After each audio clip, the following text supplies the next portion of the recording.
Силјановска спремна за разговор со Желјасков, чека европска креативност од Брисел за деблокада на процесот.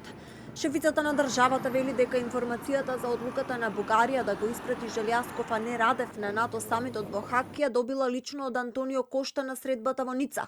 Порача дека иако е правило да има средба со својот хомолог, подготвена е да седне на преговарачката маса и со бугарскиот премиер.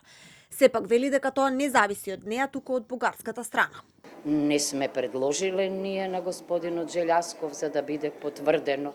Туку, веројатно, тоа е нешто што ако е предложено од европска страна, значи од председателот на Европскиот совет, тогаш оттамо треба да дојде.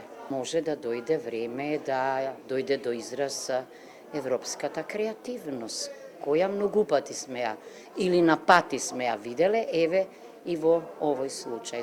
Скопје сака разговори со Софија, но нема да отстапи од државните позиции, изјави шефот на дипломатијата Муцунски. Порача дека ова му го принели на бугарскиот колега Георг Георгиев на телефонскиот разговор пред 2 дена. Ќе даваме секогаш поддршка на се она што значи добри односи со сите наши соседи, но истовремено тоа не значи отварање на било каков простор за отстапка по однос на тоа што е наша утврдена државна позиција. Сметаме дека прво нашиот пат кон Европската унија треба да стане предвидлив.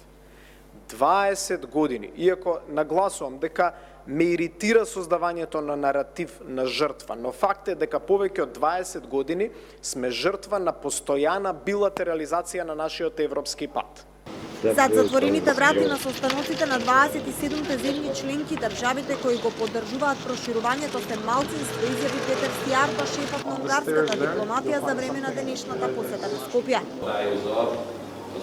Бугарија навистина отворено ги попречува вашите настојувања за интеграција, но вие не чекате заради тоа 20 години во редот, заради тоа што Бугарија се спротивставува. Не лутете се, но морам да кажам дека ситуацијата во врска со тоа е многу потешка.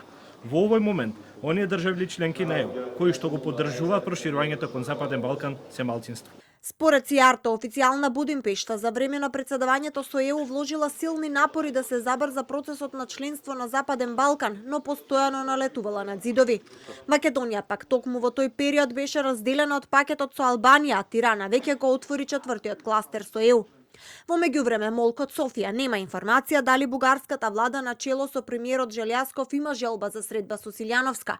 Она што е јасно е само дека Софија ги зацврсти своите позиции кон Скопје пред половина месец едногласно во бугарскиот парламент.